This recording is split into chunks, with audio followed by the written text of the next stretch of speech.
శ్రీమాత్రే నమః. నవగ్రహాలు వక్ర దృష్టితో చూస్తే ఎలా ఉంటుంది, శుభ దృష్టితో చూస్తే ఎలా ఉంటుంది చెప్పుకుంటున్నాం కదా.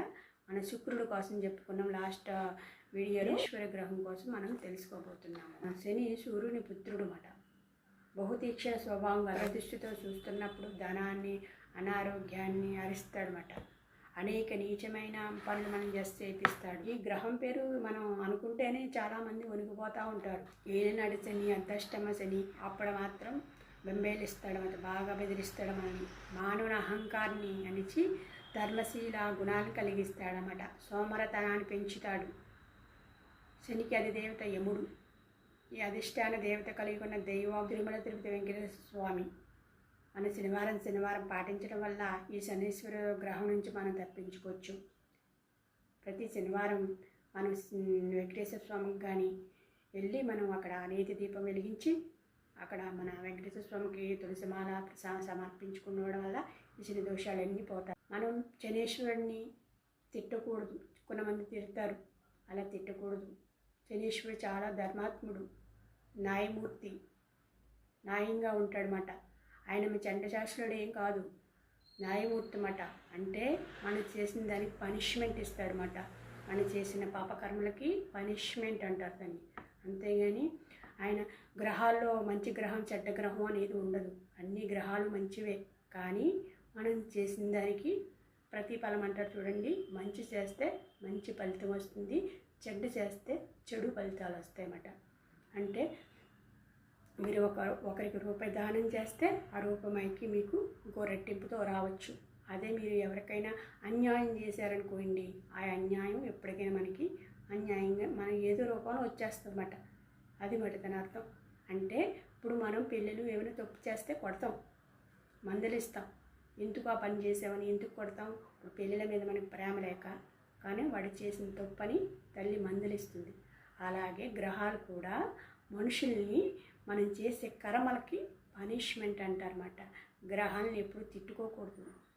శని గ్రహం అది ఇది అని తిడతా ఉంటారు, అలా ఎప్పుడు తిట్టకూడదు. గ్రహం ఏమి చేయలే, మనం చేసిన కర్మలకి మన ఫలితాలు ఇవి. మన గ్రహాలు చుట్టూ తిరిగితే దాన్ని మనం కాలు కడుక్కోవాలి, మనకి ఏదో వచ్చేస్తుంది, అది ఏమీ లేదండి. స్నానాలు చేయాలి, ఇవన్నీ పెట్టారు, అవన్నీ లేవు అసలు. అలా చేయడం వల్ల కూడా దోషాలు వస్తాయి. మనం చేసిన పూజలు ఫలితాలు ఉండవు అన్నమాట.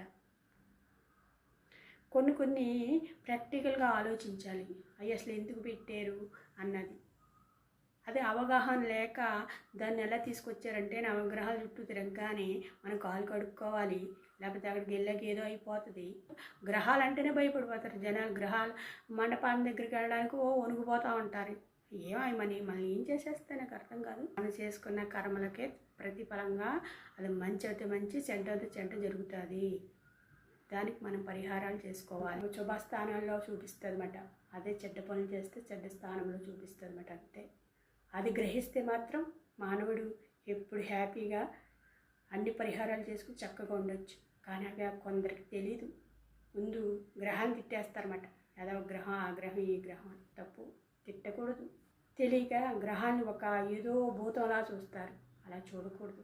చాలామంది గ్రహాలకు వెళ్ళి నవగ్రహాల చుట్టూ తిరిగి కాలు కడుక్కుంటారు. ఎందుకు కడుక్కోవాలి? అసలు శాస్త్రంలో లేదంట. శని దోషాలు ఉన్న వాళ్ళు ఏం చేయాలి?